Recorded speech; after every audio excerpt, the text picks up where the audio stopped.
No explosion, no screaming, no collapse caught on camera. Just a quiet moment and a small decision no one else sees, because the most dangerous line after World War III is not drawn with weapons or borders. It is drawn silently inside your own head.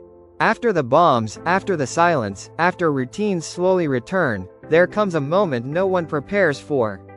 When survival begins to require choices that once felt unthinkable, not dramatic or heroic, just deeply uncomfortable. Day 1 tests fear, Day 2 tests judgment, Day 3 tests patience. But this moment tests identity, because once the moral line moves, it rarely moves back. And this is where people don't just survive the collapse, they become part of it. The first moral line is crossed when survival stops being shared and becomes selective. When you ask yourself whether to help or to protect what's yours. Both feel reasonable, but only one quietly changes who you are. It doesn't start with violence or cruelty, it starts small, ignoring a call for help.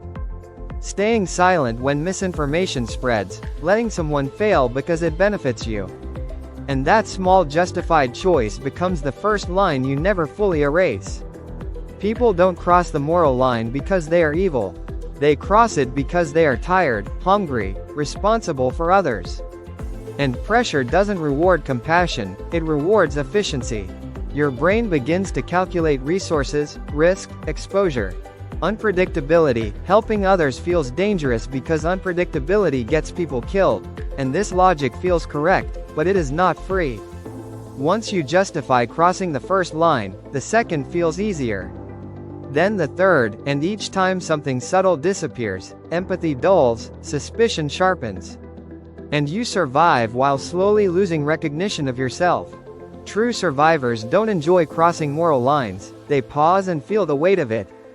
Predators adapt too fast and stop questioning, because the danger isn't making hard choices. It's making them without reflection. When enough people cross their own moral lines, communities quietly change. Trust becomes transactional, help becomes conditional, cooperation fades into silence, and no one announces it. You simply feel it in the way people stop looking at each other. Americans are taught independence, self-reliance, and protecting your own. Values that save lives early, but after collapse they can isolate people into quiet moral bubbles where survival feels justified.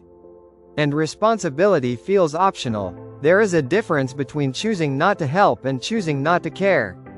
One preserves life while the other erodes it, and survival without humanity doesn't end with safety. It ends with a world no longer worth surviving. The longest-lasting survivors don't deny the moral line exists. They acknowledge it and set personal rules. Clear boundaries and rare exceptions, crossing lines consciously instead of casually. Before every hard decision, real survivors ask one question: if this choice becomes normal, who do I become? And that question doesn't make decisions easier, it makes them intentional.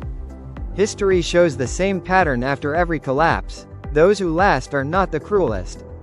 They are the most disciplined, protecting life when possible, withdrawing when necessary, and never fully abandoning their humanity. World War III would not only destroy cities, it would test what replaces them.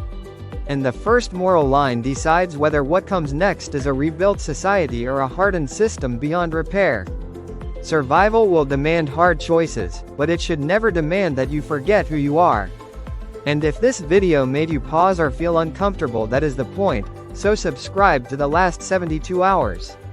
Share this with someone you would want beside you when choices stop being easy, because this is The Last 72 Hours.